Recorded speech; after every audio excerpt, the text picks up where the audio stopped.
ദൈവത്തിൻ്റെ പരിശുദ്ധമായ നാമത്തിൽ മഹത്വമുണ്ടാകട്ടെ. അപ്പോസ്തലനായ പൗലോസിലൂടെ നൽകപ്പെട്ട റോമാലേഖനം. ഈ ലേഖന പഠനത്തിൻ്റെ 66-ാമത്തെ അവതരണം. ഒരു ദൈവ പൈതലിനെ സംബന്ധിച്ച് ദൈവത്തോടുള്ള ബന്ധത്തിൽ, ഭൂമിയിലുള്ള തൻ്റെ വിശ്വാസ ജീവിതത്തിൽ നിശ്ചയമായി അറിഞ്ഞിരിക്കേണ്ട അടിസ്ഥാന വിഷയങ്ങൾ ഈ ലേഖനത്തിൽ ഉൾക്കൊള്ളിച്ചിരിക്കുന്നു. ഈ ലേഖന പഠനം സത്യസന്ധമായി ദൈവത്തെ പരമാർത്ഥ ഹൃദയത്തോടെ സ്നേഹിക്കുന്ന ഒരു ദൈവ പൈതലിനെ സംബന്ധിച്ച് ആത്മീക ഔന്നിത്യത്തിലേക്ക് ഉയരുന്നതിന് സഹായകരമാണ്. പഠിക്കുന്ന ഓരോ വിഷയങ്ങൾ, ലഭിക്കുന്ന ഓരോ അറിവുകൾക്കനുസരിച്ച് നമ്മുടെ കാഴ്ചപ്പാടുകളും ദൈവികമായിട്ടുള്ള നമ്മുടെ മനോഭാവങ്ങൾക്ക് മാറ്റം വരുത്താൻ തയ്യാറായാൽ, അഥവാ വചനം നമ്മിൽ പ്രവർത്തിക്കാൻ നാം അനുവദിച്ചാൽ, തീർച്ചയായും വചനം നമ്മിൽ സ്വാധീനിക്കും. ഈ ആത്മീക സത്യങ്ങളെപ്പോലെ മനുഷ്യനെ സഹായിക്കുന്ന, സ്വാധീനിക്കുന്ന മറ്റൊരു വിഷയമില്ല. ദൈവത്തിൻ്റെ വചനം സകല നാഡീഞരമ്പുകളെയും അന്തർഭാഗങ്ങളെയും മനോഭാവങ്ങളെയും നമ്മളെ മുഴുവനായി വിവേചിക്കാൻ ശക്തിയുള്ളതാണ്. പക്ഷെ നാം അനുവദിക്കണം. വചനം നമ്മുടെ ഉള്ളിൽ നടാൻ നാം തീരുമാനിക്കണം. വചനപ്രകാരം ജീവിക്കാൻ തീരുമാനമെടുക്കണം. ദൈവകരങ്ങളിലേക്ക് അതിനായി ഏൽപ്പിക്കുക.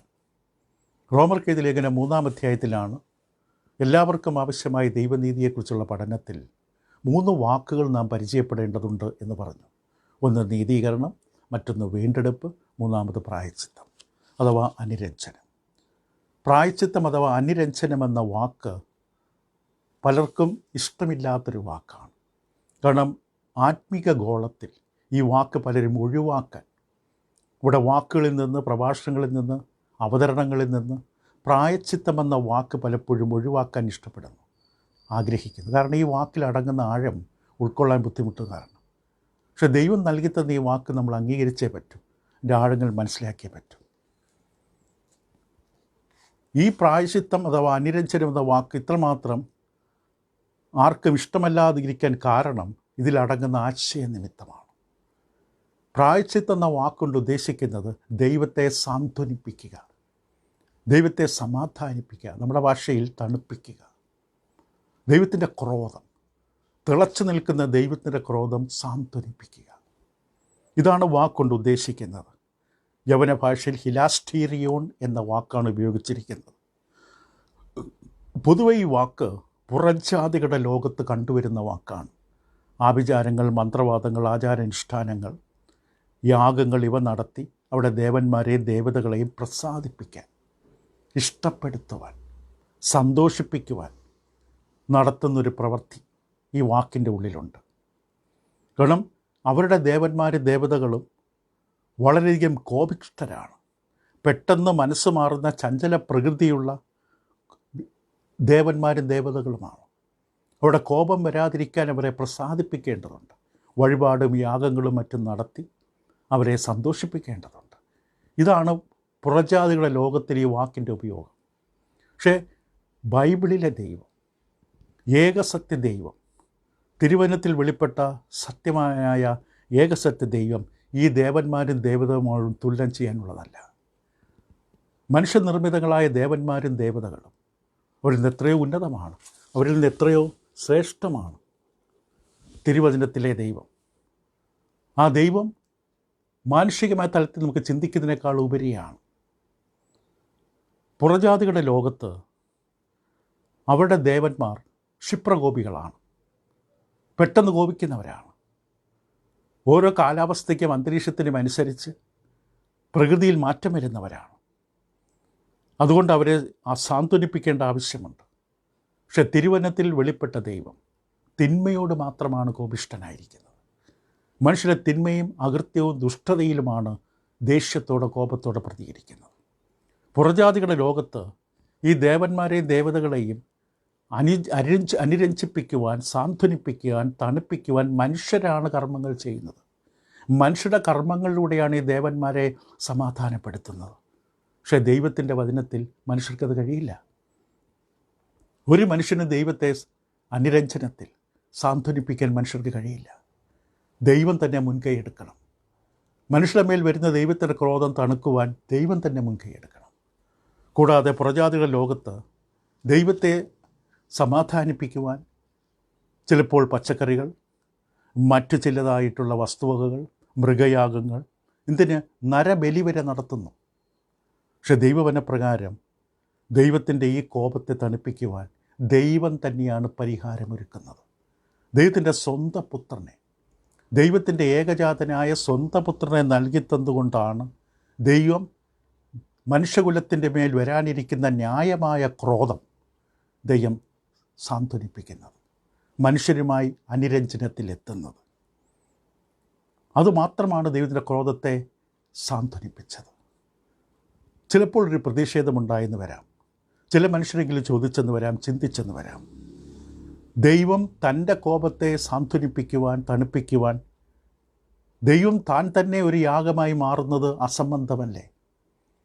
ദൈവം തന്നെ ദൈവത്തിൻ്റെ കോപത്തെ തണുപ്പിക്കുവാൻ ഒരു പരിഹാരമാർഗമായി, യാഗമായി മാറുന്നത് അന്യായമല്ലേ എന്നൊരു ചോദ്യമുണ്ടാകാം, ചിന്തയുണ്ടാകാം. ഇതാണ് ക്രിസ്ത്യാനിത്വത്തിൻ്റെ നിസ്തുലത. ഇത് മനസ്സിലാക്കുന്നതാണ് ക്രിസ്ത്യാനിത്വത്തിൻ്റെ ആ വലിയ സത്യം.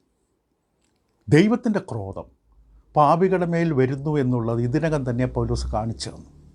റോമലേഖനം 1-ാം വാക്യത്തിൽ അനീതി കൊണ്ടും അഭക്തി കൊണ്ടും ദൈവത്തിൻ്റെ സത്യത്തെ തടുക്കുന്ന സകല മനുഷ്യർക്കും നേരെ ദൈവത്തിൻ്റെ ക്രോധം സ്വർഗത്തിൽ നിന്ന് വെളിപ്പെടുന്നു. ദൈവത്തിൻ്റെ ക്രോധം, രൂക്ഷമായ ക്രോധം, മനുഷ്യൻ്റെ ഈ സ്വഭാവത്തോട് ദൈവം പ്രതികരിക്കുകയാണ്. ഇത് സമാധാനിപ്പിക്കണം, ഈ ക്രോധത്തെ സാന്ത്വനിപ്പിക്കണം, അനുരഞ്ജനം നടത്തണം. ഇല്ലെങ്കിൽ രക്ഷയില്ല, ഇല്ലെങ്കിൽ മനുഷ്യന് ഒരു പ്രതീക്ഷയുമില്ല. ദൈവം കോപിച്ചിങ്ങനെ നിൽക്കുമ്പോൾ, കോപത്താൽ ജ്വലിച്ച് നിൽക്കുമ്പോൾ, ആ കോപം തണുത്തില്ലെങ്കിൽ മനുഷ്യന് പിന്നെ യാതൊരു പ്രതിവിധിയുമില്ല, യാതൊരു രക്ഷയുടെ പ്രത്യാശയുമില്ല. അതേസമയത്ത് നമുക്കറിയാം, പാപികളായ മനുഷ്യൻ, പുരുഷനാകട്ടെ സ്ത്രീയാകട്ടെ, ഈ ദൈവത്തിൻ്റെ ക്രോധത്തെ തണുപ്പിക്കാൻ ഒന്നും ചെയ്യാൻ പറ്റില്ല. ഈ പാപികളായ മനുഷ്യകുലത്തിന് ദൈവത്തിൻ്റെ ഈ മഹാക്രോധത്തെ, ഈ ജ്വലിച്ച് നിൽക്കുന്ന ഈ ക്രോധത്തെ തണുപ്പിക്കുവാൻ, സാന്ത്വനിപ്പിക്കാൻ മനുഷ്യർക്കൊന്നും ചെയ്യാൻ പറ്റില്ല. കാരണം മനുഷ്യർ പാപികളാണ്. ഒരുത്തൻ പോലുമില്ല, നീതിവാൻ ആരുമില്ല, ദൈവത്തെ അന്വേഷിക്കുന്നവനില്ല, ഗ്രഹിക്കുന്നവനില്ല. എല്ലാവരും ഒരുപോലെ വഴിതെറ്റി കൊള്ളരുതാത്തവരായി തീർന്നു. റോമലേഖനം 3:10-23 വാക്യങ്ങൾ. ഇതാണ് അവസ്ഥ. ഇങ്ങനെ അവസ്ഥയായിരിക്കുമ്പോൾ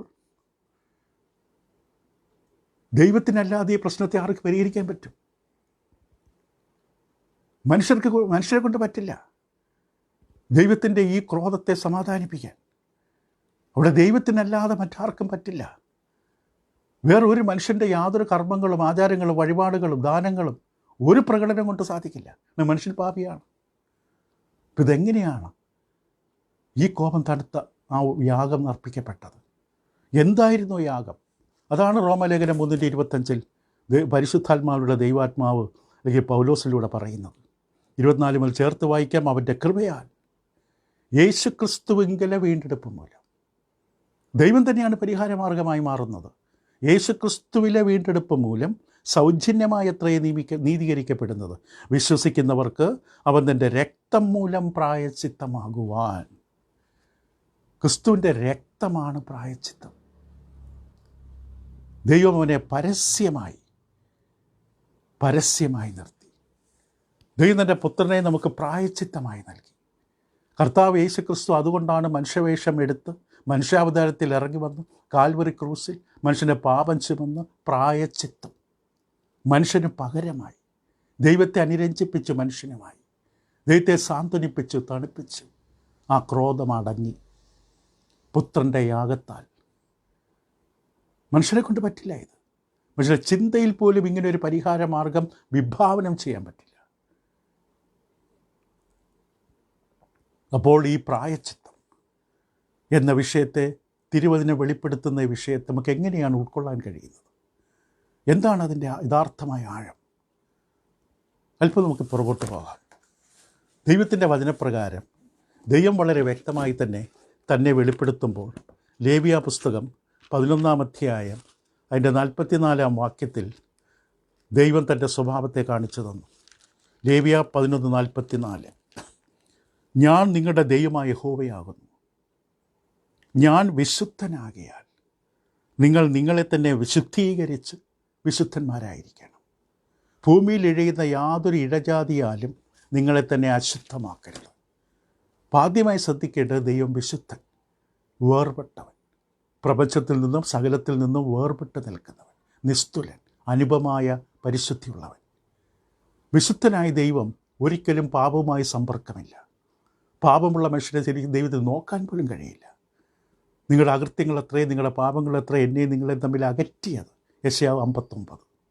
അപ്പോൾ ദൈവം വിശുദ്ധനാണ്. ദൈവം വിശുദ്ധൻ മാത്രമല്ല, ദൈവത്തിൻ്റെ വചനം വെളിപ്പെടുത്തുന്ന മറ്റൊരു സത്യം, ദൈവം നീതിമാനാണ്. യെശയ്യാ പ്രവാചകൻ്റെ പുസ്തകം 30-ാം അധ്യായത്തിൻ്റെ 18-ാം വാക്യം അവിടെ ദൈവത്തിൻ്റെ മറ്റൊരു പ്രകൃതി വെളിപ്പെടുത്തും. യെശയ്യാ പ്രവാചകൻ്റെ പുസ്തകം 30-ാം അധ്യായം 18-ാം വാക്യം പറയുന്നത്, യഹോവ നിങ്ങളോട് കൃപ കാണിപ്പാൻ താമസിക്കുന്നു, അതുകൊണ്ട് യഹോവ നിങ്ങളോട് കൃപ കാണിക്കാൻ താമസിക്കുന്നു, അതുകൊണ്ട് അവൻ നിങ്ങളോട് കരുണ കാണിക്കാതെ വണ്ണം ഉയർന്നിരിക്കുന്നു. യഹോവ ന്യായത്തിൻ്റെ ദൈവമല്ലോ, അവനെ കാത്തിരിക്കുന്നവരൊക്കെ ഭാഗ്യവാന്മാർ. യഹോവ ന്യായത്തിൻ്റെ ദൈവമാണ്. ന്യായം, നീതി. യഹോവ നീതിമാനാണ്, ന്യായമുള്ളവനാണ്. അങ്ങനെയാണെങ്കിൽ ഈ വിശുദ്ധനും നീതി ന്യായമുള്ള ദൈവം പാപത്തെ ശിക്ഷിക്കണം, അനുസരണക്കേടിന് ശിക്ഷ കൊടുക്കണം. വിശുദ്ധനായ ദൈവം, നീതിമാനായ ദൈവം, ഭൂമിയിലുള്ള സകല മനുഷ്യരും പാപികളും ദൈവത്തോട് സ്നേഹമില്ലാതെ അഭക്തരുമായിരിക്കുന്നത് കൊണ്ട് സകല മനുഷ്യരെ നിത്യ നരകത്തിലേക്ക് തള്ളിവിട്ടാലും ആർക്കും ചോദ്യം ചെയ്യാൻ പറ്റില്ല. കാരണം അതാണ് മനുഷ്യൻ അർഹിക്കുന്നത്, നിത്യമായ നരകം. ദൈവത്തിന് പാപികളായ മനുഷ്യഗണം ഒരുത്തൻ പോലുമില്ല, നീതിമാൻ ആരുമില്ല, എല്ലാവരും പാപം ചെയ്തു. ഇപ്പോൾ പാപികളായ മനുഷ്യകുലത്തെ മുഴുവൻ ദൈവത്തിന് നിത്യമായ നരകത്തിലേക്ക് ദൈവത്തിന് ഉപേക്ഷിക്കാം. കാരണം അങ്ങനെ നീതി നടപ്പിലാക്കാം, പാപത്തെ ശിക്ഷിക്കാം. ദൈവക്രോധം, പാപത്തിനെതിരെയും ദുഷ്ടതയ്ക്കെതിരെയുള്ള ദൈവക്രോധം അങ്ങനെ പൂർത്തിയാക്കാം. പക്ഷെ അതേ സമയത്ത് ദൈവത്തെക്കുറിച്ച് വെളിപ്പെടുത്തിയിരിക്കുന്ന മറ്റൊരു സത്യം കൂടിയുണ്ട്. യോഹന്നാൻ്റെ 1-ാം ലേഖനം 4-ാം അധ്യായത്തിൻ്റെ 16-ാം വാക്യത്തിൽ ദൈവത്തിൻ്റെ ആത്മാവ് പറഞ്ഞു, ഇങ്ങനെ ദൈവത്തിന് നമ്മോടുള്ള സ്നേഹത്തെ നാം അറിഞ്ഞും വിശ്വസിച്ചുമിരിക്കുന്നു. ദൈവം സ്നേഹം തന്നെ. സ്നേഹത്തിൽ വസിക്കുന്നവൻ ദൈവത്തിൽ വസിക്കണം. ദൈവം സ്നേഹം തന്നെ. അപ്പോൾ വിശുദ്ധനാണ്, നീതി ന്യായമുള്ളവനാണ്, അതോടൊപ്പം തന്നെ ദൈവ സ്നേഹവുമാണ്. സ്നേഹവാനായ ദൈവം, സ്നേഹം തന്നെയായ ദൈവം. ഒരു മനുഷ്യനും നശിച്ചു പോകാൻ ഇഷ്ടപ്പെടുന്നില്ല.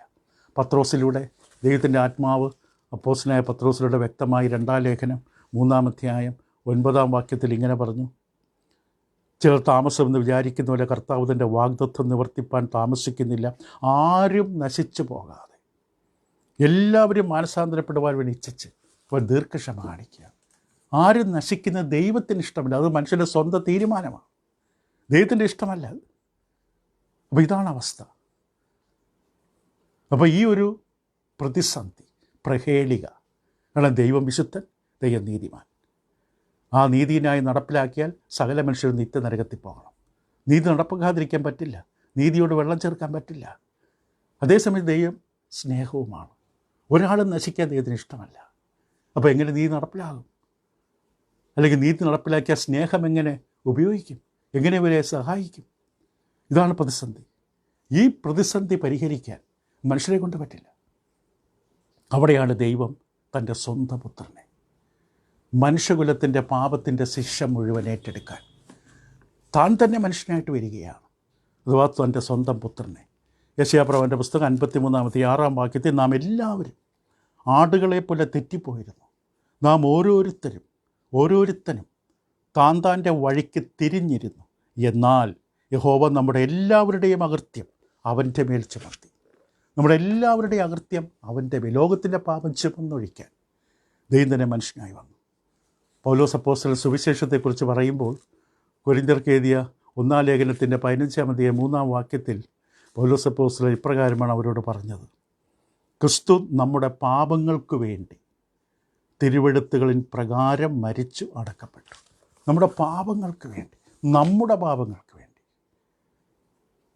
അപ്പോൾ ഈ പരിഹാരം അതാണ് ഇവിടെ റോമലേഖനം 3-ൽ 24-25 വാക്യങ്ങളിൽ വിശ്വസിക്കുന്നവർക്ക് അവൻ തൻ്റെ രക്തം മൂലം പ്രായശ്ചിത്തമാകുവാൻ. ആ രക്തം മൂലം പ്രായശ്ചിത്തമാകുവാൻ എന്ന് പറയുന്ന പ്രയോഗത്തിൽ ഈ ആശയമാണ് കൊടുക്കുന്നത്. കർത്താവ് യേശുക്രിസ്തുവിലൂടെ ഒരുക്കിയ പ്രായശ്ചിത്തം. അത് 5-ാം അധ്യായത്തിൽ എത്തുമ്പോൾ റോമലേഖനം 5-ാം അധ്യായത്തിൻ്റെ 6 മുതൽ 9 വരെയുള്ള വേദഭാഗത്ത് കൂടുതൽ വിശദീകരിക്കും. റോമലേഖനം 5-ന്റെ 6 മുതൽ നാം ബലഹീനരായിരിക്കുമ്പോൾ തന്നെ ക്രിസ്തു തക്ക സമയത്ത് അഭക്തർക്ക് വേണ്ടി മരിച്ചു.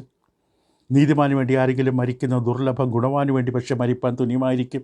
ക്രിസ്തുവോ നാം പാപികളായിരിക്കുമ്പോൾ തന്നെ നമുക്ക് വേണ്ടി മരിക്കയാൽ ദൈവം തനിക്ക് നമ്മോടുള്ള സ്നേഹത്തെ പ്രദർശിപ്പിക്കുന്നു. അവൻ്റെ രക്തത്താൽ നീതീകരിക്കപ്പെട്ട ശേഷമോ അവനാൽ എത്ര അധികമായി കോപത്തിൽ നിന്ന് രക്ഷ പ്രാപിക്കും. ഇത് വിശദമാക്കിയാണ് റോമാലേഖനത്തിൽ പൗലോസ് 8-ാം അധ്യായത്തിലും വ്യക്തമായിട്ടത് പറയും. 8-ാം അധ്യായത്തിൻ്റെ 32-ാം വാക്യം അവിടെ പൗലോസ് അപ്പോസ്തലൻ ഇപ്രകാരമാണ് പറഞ്ഞത്: സ്വന്തം പുത്രനെ ആദരിക്കാതെ നമുക്ക് എല്ലാവർക്കും വേണ്ടി ഏൽപ്പിച്ചു തന്നവൻ അവനോടുകൂടെ സകലവും നമുക്ക് നൽകാതിരിക്കുന്നു. ദൈവത്തിൻ്റെ പുത്രനേക്കാളും വലുതൊന്നുമില്ല. ആ പുത്രനെ നൽകാൻ തയ്യാറായ ദൈവം വേറെ എന്താ തരാൻ പറ്റാത്ത ദൈവത്തിന്? ഇതിനെന്താ കഴിയാത്തത്? ആ ചോദ്യമാണ് പലപ്പോഴും ദൈവവചനം കൈകാര്യം ചെയ്ത പ്രഭാഷകന്മാരും പ്രാസംഗികന്മാരും ഉപദേഷ്ടാക്കന്മാരുമെല്ലാം ഈ വിഷയമൊന്ന് വിവരിക്കാൻ ബുദ്ധിമുട്ടാറുണ്ട്. ദൈവത്തിന് എങ്ങനെ തൻ്റെ നീതി നടപ്പാക്കണം, തൻ്റെ സ്നേഹം പ്രകടമാക്കണം? ഇതെങ്ങനെ ഒരുമിച്ച് ചേർക്കും? ഇതെങ്ങനെ വിശദീകരിച്ച് കൊടുക്കും? ദൈവനെ കൈകാര്യം ചെയ്യുന്നില്ല നേരിടുന്നൊരു ബുദ്ധിമുട്ടാണ്. 2 ചെറിയ കഥകൾ പറയാം. ഒന്ന്, സ്പാർട്ട എന്ന് പറയുന്ന രാജ്യത്തിലെ രാജാവ്. ആ രാജ്യത്ത് നിയമം ലംഘിക്കുന്നവർക്ക് കൊടുത്ത ശിക്ഷ അവിടെ കണ്ണ് ചൂഴ്ന്നു കളയണം, അന്ധന്മാരാക്കണം. പക്ഷേ ഒരു സമയത്ത് തൻ്റെ മകൻ നിയമലംഘനം നടത്തിയായിട്ട് അറിഞ്ഞു. അപ്പം മകനോടും ഈ ശിക്ഷ നടപ്പാക്കിയേ പറ്റൂ. മകൻ്റെ ഒരു കണ്ണ് ചൂഴ്ന്നെടുത്തു. 2ാമത്തെ കണ്ണ് ചൂഴ്ന്നെടുക്കുന്നതിന് മുമ്പ് രാജാവ് തൻ്റെ ഒരു കണ്ണ് ചൂഴ്ന്നെടുത്ത് ശിക്ഷ നടപ്പാക്കുന്നവർ കൊടുത്തു. അപ്പം മകൻ്റെ 2 കണ്ണ് നഷ്ടപ്പെടുന്നതിന് പകരം പിതാവായ ഈ രാജകുമാരൻ്റെ പിതാവ് തൻ്റെ ഒരു കണ്ണ് സമ്മാനിക്കുകയായിരുന്നു. നിയമം നടപ്പാക്കുകയും ചെയ്തു, മകനെ പൂർണ്ണ അന്ധതയിൽ നിന്ന് വിടുവിക്കുകയും ചെയ്തു. മറ്റൊരു സംഭവം അവതരിപ്പിക്കട്ടെ. ഇത് നമ്മുടെ പറയുന്ന ഈ വിഷയം മനസ്സിലാക്കാൻ വേണ്ടിയാണ്. ഒരു രാജ്യത്തിന് വലിയ ഒരു മുഖ്യൻ, അവിടുത്തെ ഭരണം നടത്തുന്ന മുഖ്യനായ മനുഷ്യൻ വളരെ ശക്തനാണ്. ആ നാട്ടിൽ ഇതേപോലെ അതികായകനായ മറ്റൊരു മനുഷ്യനില്ല. അദ്ദേഹത്തിൻ്റെ ശക്തി കൊണ്ട് മാത്രമല്ല, ഭരണപാഠവും മുഖപക്ഷമില്ലാത്ത തൻ്റെ രീതികളും തൻ്റെ ഭരണത്തിന് വളരെ മുതൽക്കൂട്ടായി. തൻ്റെ രാജ്യത്ത് നിരവധിയായ മോഷണങ്ങൾ നടന്നുകൊണ്ടിരിക്കുന്നു. ഇത് കണ്ടുപിടിക്കാൻ പറ്റുന്നില്ല. അവസാനം ഈ ഭരണാധികാരി ഒരു പ്രഖ്യാപനം നടത്തി. മോഷണം ചെയ്യുന്ന വ്യക്തിയെ കണ്ടുപിടിച്ചാൽ അവന് അന്നത്തെ ഗോത്രവർഗ്ഗക്കാരുടെ മുഖ്യനിൽ നിന്ന് ചാട്ടവാറിൻ്റെ അടി 10 അടി ശിക്ഷയായി പ്രഖ്യാപിച്ചു. പക്ഷേ മോഷണം തുടർന്നുകൊണ്ടിരുന്നപ്പോൾ ഈ ഭരണാധികാരി ഈ ചാട്ടവാറിൻ്റെ അടിയുടെ എണ്ണവും വർദ്ധിപ്പിച്ചു. അവസാനം 40 അടി വരെ എത്തി. പക്ഷേ ഈ 40 അടി താങ്ങാൻ അന്നത്തെ ആ സമൂഹത്തിൽ ആർക്കും കഴിവില്ല. ഈ ഭരണാധികാരി അല്ലാതെ അതിന് തക്ക ആരോഗ്യമുള്ള വേറെ ആരുമില്ല. ഇദ്ദേഹം അത്രയ്ക്കും ശക്തനായ മനുഷ്യനാണ്. ഇവരെ ഭയപ്പെടുത്തിക്കൊണ്ട് ഞെട്ടിച്ചുകൊണ്ട് ആ മോഷ്ടാവിനെ കണ്ടെത്തി. ആ മോഷ്ടാവ് മറ്റാരുമായിരുന്നില്ല, ഈ ഭരണാധികാരിയുടെ പ്രായമുള്ള അമ്മയായിരുന്നു. എല്ലാവരും പരസ്പരം പിറുപിറുക്കാൻ തുടങ്ങി. എല്ലാവരും ചിന്തിക്കാൻ തുടങ്ങി, ഊഹിക്കാൻ തുടങ്ങി. എന്ത് സംഭവിക്കും? ഭരണാധികാരി പറഞ്ഞതായ 40 അടി നടപ്പിലാക്കുമോ? അതോ അമ്മയോടുള്ള സ്നേഹം നിമിത്തം അമ്മയെ വിട്ടുകളയുമോ? 40 അടി നൽകിക്കൊണ്ട് തൻ്റെ നിയമം നടപ്പിലാക്കുമ്പോൾ ഈ അമ്മയ്ക്ക് താങ്ങാൻ പറ്റുമോ? ഈ പ്രായമുള്ള വൃദ്ധയായ അമ്മയെ സംബന്ധിച്ച് അവൾ മരിച്ചു പോകും, സംശയമില്ല. എന്തു ചെയ്യും? ഭരണാധികാരി തൻ്റെ വിശ്വസ്തത, നീതിയോടുള്ള തൻ്റെ ആത്മാർത്ഥത വീണ്ടും പ്രകടമാക്കി തൻ്റെ അമ്മയ്ക്ക് 40 അടി കൊടുക്കുവാൻ വിധി നടത്തി. അതേസമയം തൻ്റെ അമ്മയോടുള്ള തൻ്റെ സ്നേഹം നിമിത്തം എന്ത് ചെയ്തു? ചാട്ടവാർ അമ്മയുടെ ദേഹത്ത് വീഴുന്നതിന് മുമ്പ് ഈ ഭരണാധികാരി വന്ന് അമ്മയെ പൊതിഞ്ഞു പിടിച്ചു. ഈ 40 അടിയും ഈ ഭരണാധികാരി തൻ്റെ ദേഹത്തെ ഏറ്റെടുത്തു. ഈ അമ്മയുടെ ക്ഷീണിതമായ ശുഷ്കിച്ച ശരീരത്തിൽ ഈ അടി വീഴുവാൻ അനുവദിച്ചില്ല. അതേസമയത്ത് നിയമം പ്രഖ്യാപിക്കപ്പെട്ട ശിക്ഷ മുഴുവൻ തൻ്റെ ശരീരത്തിൽ ഏറ്റെടുക്കുകയും ചെയ്തു. മാനുഷികമായ ഏത് ചിത്രീകരണങ്ങളും ഉദാഹരണങ്ങളും നമ്മൾ അവതരിപ്പിച്ചാലും ദൈവം നമുക്ക് വേണ്ടി ചെയ്തത് വ്യക്തമായി ചിത്രീകരിക്കാൻ പറയുവാൻ പറ്റില്ല. എങ്കിലും നമ്മൾ മനസ്സിലാക്കണം, പ്രായശ്ചിത്തം, കർത്താവ് യേശുക്രിസ്തുവിൻ്റെ ക്രൂസിലെ പരമയാഗം, ആ പ്രായശ്ചിത്തം മനുഷ്യകുലത്തോടുള്ള ദൈവത്തിൻ്റെ ക്രോധത്തെ തണുപ്പിച്ചു, സാന്ത്വനിപ്പിച്ചു എന്നത് വിശ്വസിക്കുക. അതുകൊണ്ടാണ് രക്ഷയുടെ കവാടം തുറന്നത്. അതുകൊണ്ടാണ് തിരശ്ശീല രണ്ടായി കീറിയത്. ഈ അനുഗ്രഹീതമായ സൗജന്യദാനം എങ്ങനെയാണ് സ്വീകരിക്കേണ്ടത്? അതും 25-ാം വാക്യത്തിൽ പൗലോസ് പറഞ്ഞു, സൗജന്യമായത്ര നീതിയിരിക്കപ്പെട്ടത് വിശ്വസിക്കുന്നവർക്ക് അവൻ്റെ രക്തം മൂലം പ്രായശ്ചിത്തമാകാൻ. വിശ്വസിക്കുന്നവർക്കാണ് ഇതിൻ്റെ അനുഗ്രഹമുള്ളത്.